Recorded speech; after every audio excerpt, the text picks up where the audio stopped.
I am Dr. Farrukh Sheikh. I am currently Infection Control Committee Chairperson of Ain Hospital.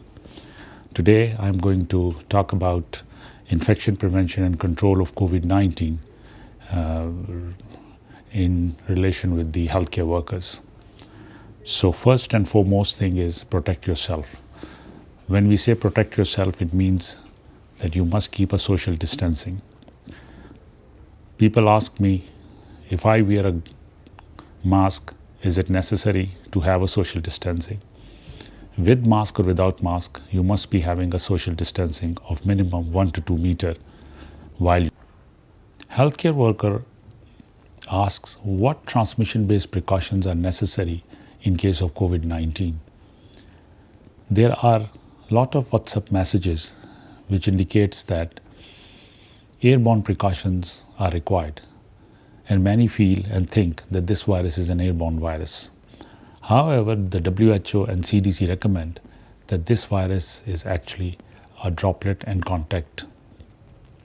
So therefore, it's important that in all our settings we should take care of protecting ourselves from the droplets and the contact transmission of COVID-19.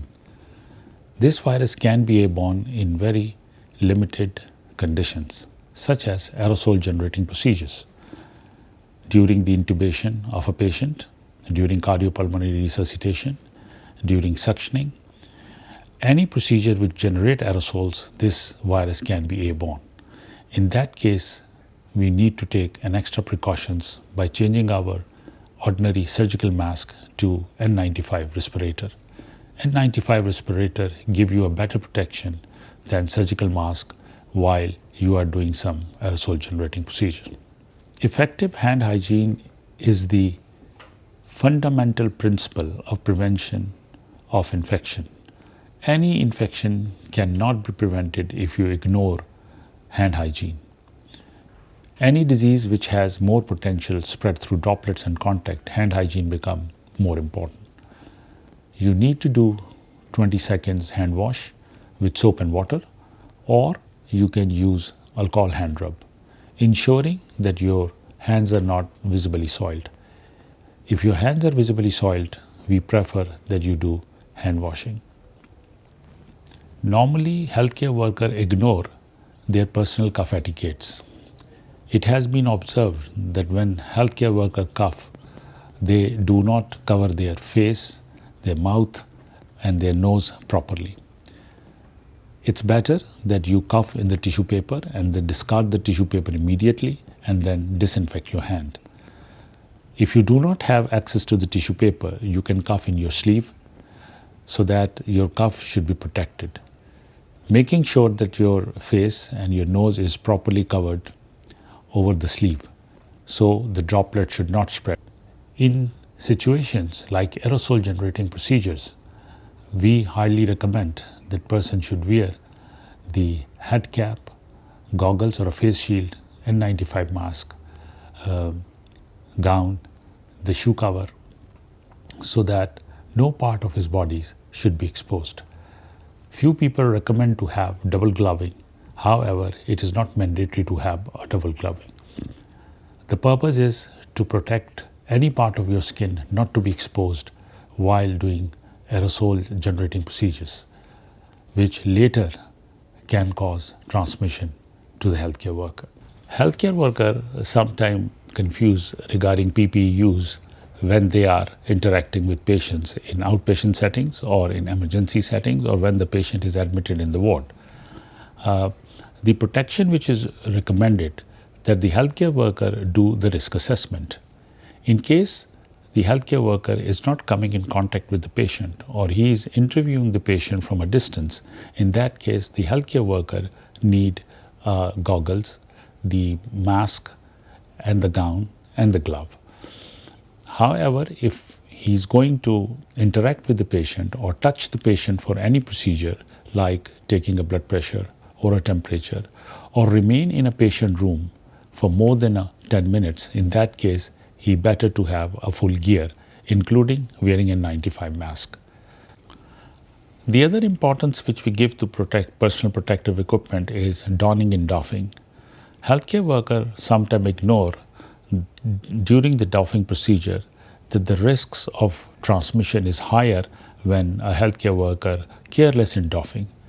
Therefore, we recommend the doffing should be done under supervision of a second observer, and healthcare worker should take utmost care not to contaminate himself by touching the contaminated part of his personal.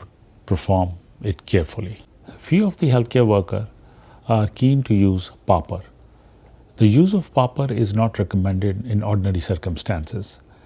The popper, which is a powered air purifying respirator, are only used by those healthcare workers who are either not having N95 fit tested or they are doing a procedure in an intensive care unit setting where they need to spend a longer period of time with the patient.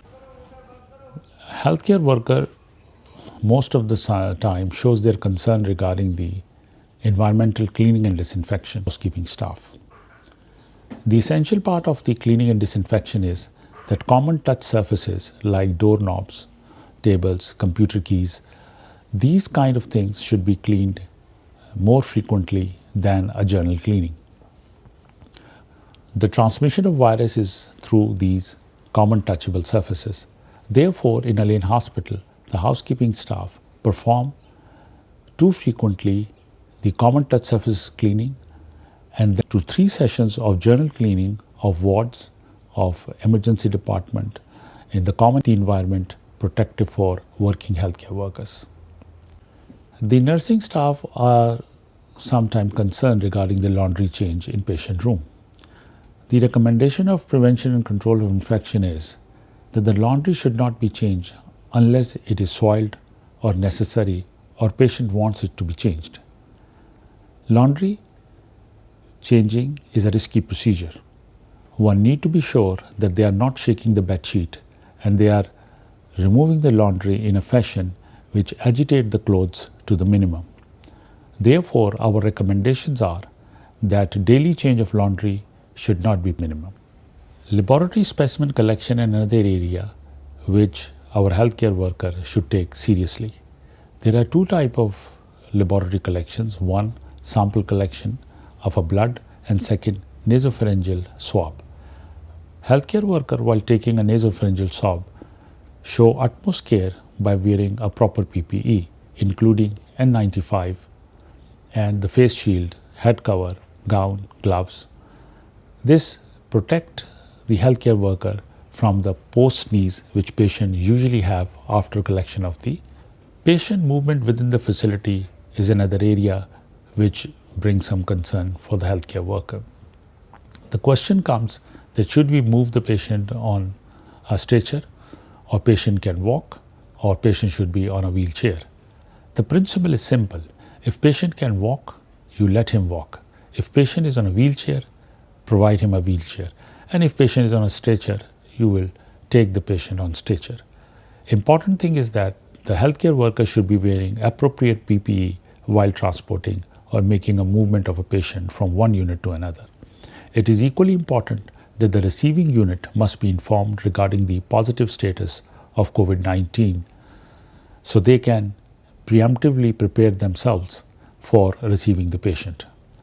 At no point of time, unnecessary interaction with the patient during his movement should be taken. Healthcare workers have a risk of exposing themselves with COVID-19 patient. However, if exposure has happened, the first thing is that the healthcare worker should inform the manager and immediately proceed to the occupational health clinic. Occupational health clinic physician will assess the risk of exposure, taking into consideration the personal protective equipment worn by healthcare worker. It's important that in case of positivity, you will stay at home. The doctor will assess you, they will do the necessary investigation, and if admission is required, you will be admitted, and if treatment is required, you will be given a proper treatment. In case of exposure, it is expected that you will recover well. So far, the healthcare workers who are exposed in majority of the healthcare setting in Saha, they recovered well. It is your responsibility that you protect yourself, and at no point of time you lower your guard.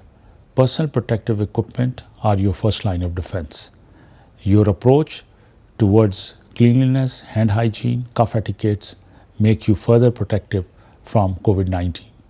In case you have any inquiry regarding infection control pertaining to COVID-19, you are requested to contact one of infection control preventionist in Ain Hospital. Either you can call at 2950-2878-2873. These are the extensions where in case any emergency you can call during the working hours. Out of working hours, you can call on a cell number through operator. Thank you.